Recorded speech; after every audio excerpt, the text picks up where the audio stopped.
தமிழகத்தின் பெரும்பாலான இடங்களில் செவ்வாயன்று இரவு விடிய விடிய மழை பெய்துள்ள நிலையில் அடுத்த 24 மணி நேரத்திற்கு கனமழை நீடிக்கும் என்று சென்னை வானிலை மையம் தெரிவித்துள்ளது.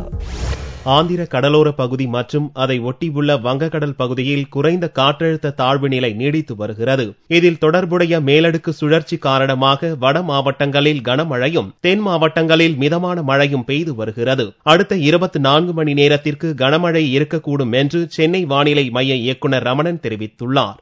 கடந்த சில நாட்களாக நிலவி வரும் அந்த காற்றழுத்த தாழ்வு பகுதியானது இன்று காலை 8:30 மணி அளவிலே கடலோர ஆந்திரா மற்றும் அதை ஒட்டியுள்ள வங்கக்கடல் பகுதியில் நீடிக்கின்றது.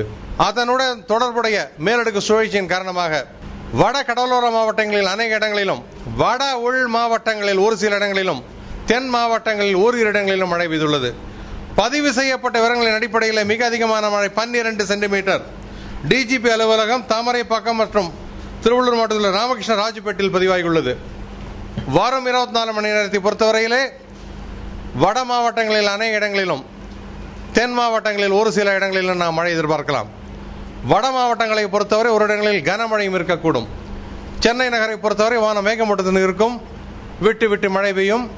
சில பகுதிகளில் கனமழையாகவும் இருக்கக்கூடும். சென்னை உட்பட பெரும்பாலான இடங்களில் செவ்வாயன்று இரவு முதல் விடிய விடிய மழை பெய்தது. இதனால் பள்ளி, கல்லூரி உள்ளிட்ட கல்வி நிறுவனங்களுக்கு புதன்கிழமையன்று விடுமுறை விடப்பட்டது. சென்னையில் கனமழை காரணமாக பெரும்பாலான சாலைகளில் மழைநீர் வெள்ளமென தேங்கியதால் போக்குவரத்து பாதிக்கப்பட்டது. இதனால் பொதுமக்களின் இயல்பு வாழ்க்கை முடங்கி போனது.